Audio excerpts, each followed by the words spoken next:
Like we said, different stakeholders. Depends. Do any of you guys have to give financial statements to suppliers? You guys don't have to. You do. I'm seeing more and more where suppliers are asking for that. They're asking. They want to. They're not only saying, hey, if I'm going to extend you credit, I want to make sure you're credit worthy. So we're seeing that more and more. Bankers, investors, owners, they are interested in different ratios. Suppliers and other short-term creditors are more interested in liquidity ratios, while long-term creditors are more interested in leverage and profitability ratios. So what we try to do, we say, fill out your ratios, calculate your ratios, so you guys can be more proactive versus reactive. Like we said, the results are only as good as the information used to compute them. The old adage, garbage in, garbage out, holds true in ratio analysis.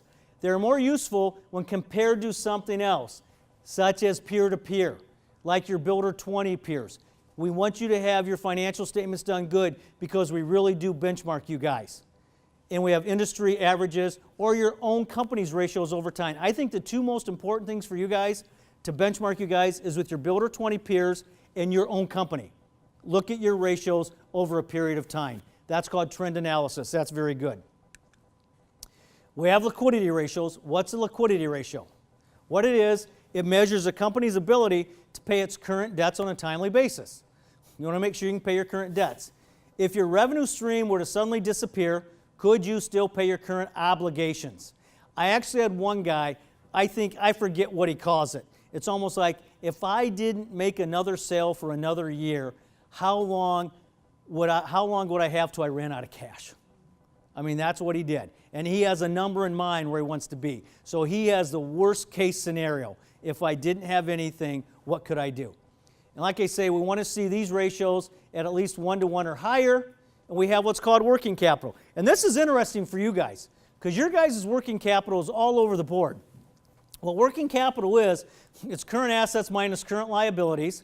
What it basically says, do you have a large amount of working capital reserves in order to pay your bills? It may be limited if you can't pay your bills. Then we have current ratio. All that is current assets divided by current liabilities. Remember earlier today we said, make sure you understand what a current asset is, make sure you understand what a current liability is, because you don't have them in the right buckets, this ratio is not going to be worth anything.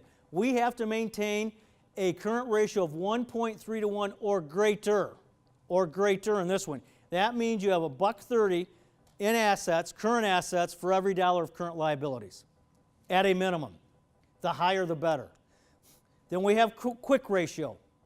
What that is, that's a company's ability to meet its current obligations. What quick ratio is, and a lot of you guys get hurt on this, and it shows you carry too much inventory, is its current assets minus inventory divided by current liabilities. Why do we take out inventory? Because you can't usually turn that into cash right away. That takes a lot longer to turn into cash than cash or accounts receivables or some of these other items. Now, I said home builders who have difficulty borrowing funds on short notice will need a higher quick ratio. We want that to be 1-to-1. A lot of you guys in the Builder 20 groups do not get to a 1-to-1 quick ratio primarily because of the inventory levels you guys carry, and you don't have the higher cash reserves. We have profitability ratios. That measures management's ability to control expenses and earn a return on the committed resources. So we take a look at that. So we want to say, higher profitability ratios show you guys are making wise investments in financing decisions. And then we have obviously the gross profit ratio, contract revenue minus contract cost divided by contract revenue. And then we have our profitability ratios, SG&A divided by contract revenue. Right there, that's your overhead budget. You take that right there, that shows you. So be sure you include overhead in your cost estimate. But it's part of the selling price, you know what I'm saying? So how do you throw that in there if you don't know what their overhead is? You know what your direct costs are, and you want your markup, but then you got to say, okay. So you're trying to say it's a percentage of the sale price or percentage of the direct cost. A lot of people say it's a percentage of the direct cost. Yeah. Is that what you guys do? Okay. And do you ever measure that to see if you're in the ballpark with that or not? Always. Oh, you do? Okay. So you know what it should be? Yes.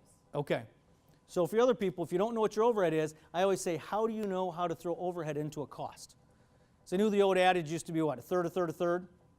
I mean, 30% markup, or 30% profit, or 10, 10, 10, 10% markup, 10% profit. That's what they do. I mean, I don't know how they even got that number. That used to be in the construction industry, what a lot of people would do. And then we have our leverage ratios. This says, can you pay your debts back? Then we have debt to equity. That's total liabilities divided by equity. Now, shareholder debt, if subordinated, will be considered equity. So we throw that down there. And that should be no more than 3 to 1. What's amazing, this is how conservative banks have gotten. Years ago, it used to be 6 to 1. Now it's 3 to 1. They don't want to lend you guys as much money.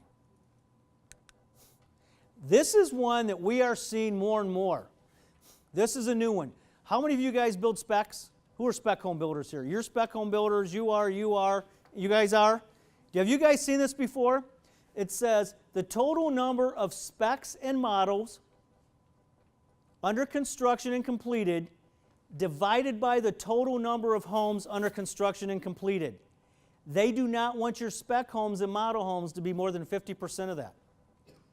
So let's say you have 100 total homes in process. You have to have less than 50 specs, including models. Do you guys have that at all by your banks? Have they put that in for you guys? I am seeing this more and more, so just beware. It's something we've started to see in the last 2 to 3 years. So we are seeing financial covenants from the banks. So I'm just saying be aware. So you might want to be proactive and calculate this to see where you fall in line. So it's something that I'm seeing coming out there. If you see it coming out there now by some banks, the other banks tend to follow their lead. So this is a new one that we're seeing. The other thing we're starting to see is I'm seeing more and more builders, if they tend to hang on to a spec home for a certain period of time, they will turn it into a rental. I have some guys. Do you guys have a rental pool? And if they have excess capital, that's not necessarily a bad thing. I'm not really into individual house rentals, but it's not necessarily a bad thing with depreciation and getting a nice 7% rate of return. Not bad if you can do it. No, I know guys who do that, and they have their own property management company, so why not turn it into an asset? And obviously, they take care of it, and they make sure it's maintained and everything. But I know a number of guys who they decided to say, you know what, I got this many specs, I want to continue to build, sort of like you were saying. I think Steve was saying we want to get 8 going all the time, but we can't because we have too many specs. I don't know if you have a rental market where you guys are at, but in some areas there are, and they're getting a very good rate of return on that rental home, because if you think about it, they build it for cost, and now think of what they can rent it out for. A lot more than what their payment is on that. So I have seen people turn those rentals into, or those spec homes into decent rentals. So something to think about. Then we talk about activity ratios. This is management's ability to control expenses. And we talked about this. Remember, we talked about this in the work in process schedule. Backlog gross profit to SG&A expenses. You know, it's the amount of gross profit in backlog available to cover SG&A. What we say is, at a minimum, it should be 6 months. Up here, I have other guys that are conservative, and they like it to be 12 months. But I say at a minimum, it should be 6 months. So as we said, you take your gross profit on backlog, divided by your overhead cost, and what it should be is at least 6 months. That's where we said it's important for you to understand your gross profit margin. Because if you say your gross profit margin is 25%, and we do this ratio, and it comes out to 8 months, yeah, looks pretty good. If your gross profit's really 15%, well, now you're down to like 3 or 4 months, and it's not so good. So this is a really good indicator to say, and you can say it to your boss, hey, here's what our overhead is. We don't have a lot of backlog anymore. If we don't get more work, we may start digging into retained earnings to pay our bills. So do we, A, need to make some cuts? Not you though, right? You got to make sure it's not you guys. So make sure that you protect yourself. But what you want to do is say, what are we doing here? Or you can say, you know what? Last year our margins were 22%. This year they're running at 17%. You know what it does to this ratio? It really hurts it. So I think those are numbers, I think Jim talked about it earlier. Visual, visual, visual is what the owners want to see. They're way more visual people. So you can show this to them and they're like, say, ah, you're right. And then the nice thing about this is show them the trends. Say, here's where the trend's been. You know, a year ago we were at 10 months. You know, 9 months ago, we were down to 8 months. So the trend's going down, down, down. So what's happening right here? It's okay if the trend goes from 10 months to 8 months, but then it goes back up to 9 months. You know, I mean, that we can live with. What we can't live is it going from 10, 8, 7, 6, 4.